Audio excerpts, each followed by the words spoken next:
लाल वादळाचं शिष्टमंडळ मुंबईत सकारात्मक चर्चा झाली आहे। उद्या मोर्चा संपणार आहे। गावित यांची थेट अंमलबजावणी सुरू करण्याची आग्रही मागणी देखील होती। सरकारच्या कुठल्याही आश्वासनावर नाही विश्वास। मुख्यमंत्र्यांकडे बैठक होऊन 3 महिन्यात काम करणार असल्याचं देखील कळतंय। वन महसूल मंत्री अंमलबजावणीचा प्रस्ताव 24 तासात तयार करतील आणि त्यानंतर नाशिक जिल्हाधिकारी गिरीश महाजन मोर्चास्थळी येऊन लोकांना ती माहिती देणार आहेत। तोपर्यंत खर्डीमध्येच मोर्चा राहील। जवळजवळ मोर्चा आता संपल्याचं सुद्धा स्पष्ट होत आहे। आत्ताच्या क्षणाची ही सगळ्यात मोठी बातमी आहे।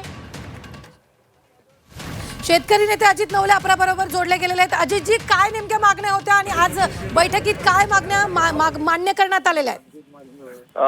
सुरुवातीला 5 मंत्र्यांबरोबर, ज्याच्यामध्ये आदिवासी विकास मंत्री, जलसंपदा मंत्री, शालेय शिक्षण मंत्री, वन मंत्री यांचा समावेश होता। यांच्या बरोबर चर्चा झाली। गिरीश महाजन स्वतः जलसंपदा मंत्री हजर होते आणि त्याच्यानंतर चंद्रशेखर बावनकुळे हजर होते। त्यानंतर मुख्यमंत्र्यांबरोबर सुद्धा या सगळ्या मागण्यांच्या अंमलबजावणीबाबत चर्चा झाली। या अंमलबजावणीची संपूर्ण जबाबदारी मी घेतो असा वारंवार शब्द माननीय मुख्यमंत्री साहेबांनी दिलेला आहे आणि त्यासाठी मंत्र्यांची एक समिती सुद्धा या सगळ्या अंमलबजावणी समितीच्या रूपात निर्माण करण्यात आलेली आहे। हे सगळं जे झालं ते आम्ही आज रात्री आंदोलकांशी बोलू आणि हा निर्णय आंदोलकांवर सोडू की आपल्याला पुढे जायचं, थांबायचं की विश्वास ठेवायचा।